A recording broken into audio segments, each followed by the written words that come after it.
నేను ఈరోజు అరెస్ట్ చేయాలంటే ఎంతో పడుతుంది. ఇలాంటి వ్యక్తుల్ని చెయ్యను.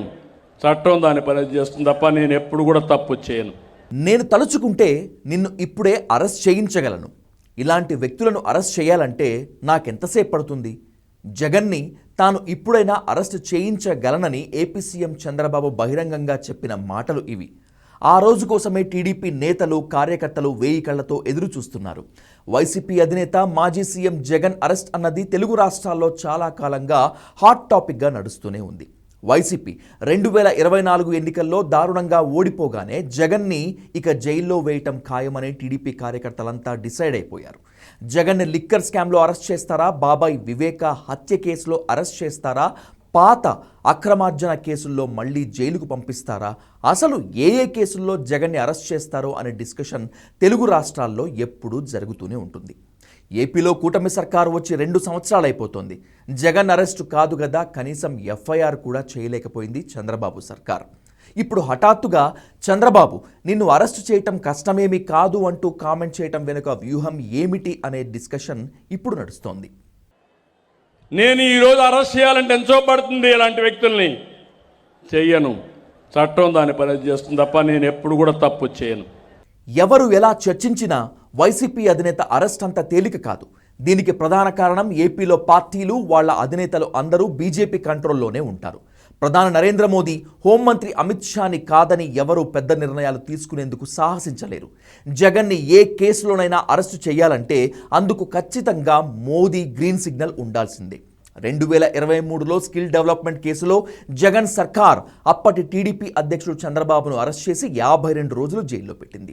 ఏపీ హిస్టరీలో చెన్నారెడ్డి మొదలుకొని కేసీఆర్ వరకు 45 ఏళ్లలో చంద్రబాబు నాయుడును ఏ ఒక్క కేసులో జైల్లో పెట్టే సాహసం ఎవరూ చేయలేకపోయారు. చంద్రబాబుకు అత్యంత బలమైన రాజకీయ ప్రత్యర్థి అయిన వైఎస్ రాజశేఖర రెడ్డి కూడా ఆయన్ను జైల్లో పెట్టలేకపోయారు.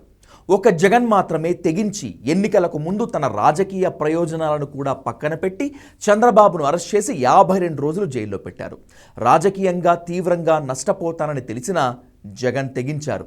అప్పట్లో చంద్రబాబుకి, తెలుగుదేశానికి అదో పెద్ద షాక్. ఇప్పుడు సీఎంగా చంద్రబాబుకు అవకాశం వచ్చింది.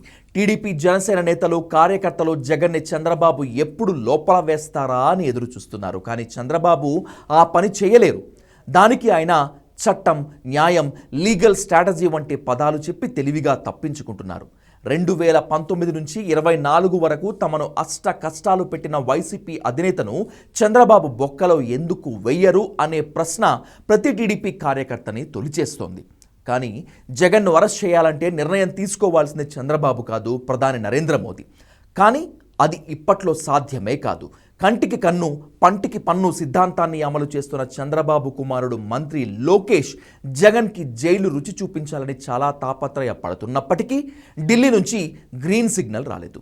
జగన్ అధికారంలో ఉన్నంత వరకు రకరకాల అవినీతి ఆరోపణలు చేసిన చంద్రబాబు, లోకేష్, పవన్ కళ్యాణ్లు వాళ్ళు పవర్లోకి వచ్చాక జగన్పై ఒక్క ఎఫ్ఐఆర్ కూడా నమోదు చేయలేకపోయారు. ఓ ఛార్జ్షీట్ కూడా వేయలేకపోయారు. ఏపీ లిక్కర్ స్కామ్ సహా రకరకాల కుంభకోణాల్లో ఎక్కడా జగన్ని నిందితుడిని చేయలేకపోయారు.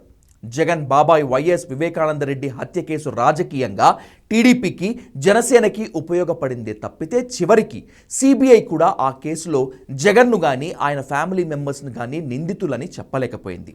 అంటే 2019, 24 మధ్య చంద్రబాబు, పవన్ కళ్యాణ్ చేసినవన్నీ ఆరోపణలే తప్పితే అవి నిజాలు కావు అని అనుకోవాలా? అవి నిజాలే అయితే జగన్ మీద కేసులు ఎందుకు పెట్టలేకపోతున్నారు? అరెస్ట్ చేసి జగన్ని జైల్లో ఎందుకు వేయలేకపోతున్నారు? ఎల్లో మీడియా, పత్రికలు, ఛానల్స్ రోజు రకరకాలుగా జగన్ని డ్యామేజ్ చేయగలుగుతున్నాయి తప్పితే అతన్ని అరెస్ట్ చేయించలేకపోతున్నాయి. అంటే ఎల్లో మీడియా గడిచిన 7 ఏళ్లుగా చేస్తున్న ఏ ఒక్క ఆరోపణ నిజం కాదా? చంద్రబాబు సర్కార్ని ఎల్లో మీడియా ఎందుకు నిలదీయలేకపోతోంది? వైసీపీ అధినేత జగన్కి కేంద్రంలో బీజేపీ ఆశీస్సులు, అండదండలు ఉన్నాయా? భవిష్యత్తులో వైసీపీ తమకు ఉపయోగపడవచ్చని, అందువల్ల ఆ పార్టీ అధినేతను ఇబ్బంది పెట్టొద్దని తాము చెప్పినప్పుడు మాత్రమే ముందుకెళ్లాలని చంద్రబాబుకి, లోకేష్కి ఢిల్లీ నుంచి ఆదేశాలు ఉన్నాయా? ఇలాంటి అనుమానాలు ఎన్నో జనంలో ఉన్నాయి.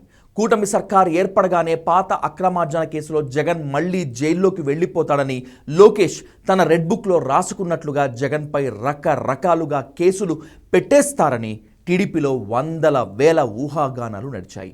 అవన్నీ ఒట్టిదే అని తేలిపోయింది.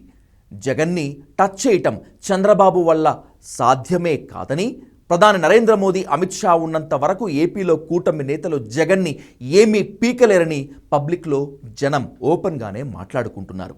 టీడీపీ కార్యకర్తల కళ్ళ నీళ్లు తొడవటానికి ఒకరిద్దరు ప్రస్తుత ఎమ్మెల్యేలు లేదా మాజీ ఎమ్మెల్యేలు, మరో ఇద్దరు మాజీ మంత్రులను అరెస్ట్ చేసి జైల్లో పెట్టగలిగితే తప్పితే అంతకు మించి చంద్రబాబు సర్కార్ జగన్ వద్దకు చేరుకోలేకపోయింది.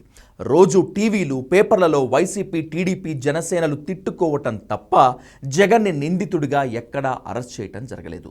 లిక్కర్ స్కామ్లో హై అండ్ యూజర్ జగనేనని, అతనికి వేల కోట్లు చేరాయని ఎల్లో మీడియాలో రాసుకోవటమే తప్పితే ఎక్కడా నిరూపించలేకపోయింది సర్కార్. అంటే జగన్ ఉత్తముడని చంద్రబాబు సర్టిఫికెట్ ఇచ్చేస్తున్నారా, లేక ఒకే ఒక కారణంతో జగన్ను టచ్ చేయడానికి భయపడుతున్నారా? ఇప్పుడు జనంలో జరుగుతున్న పెద్ద డిస్కషన్ ఇదే.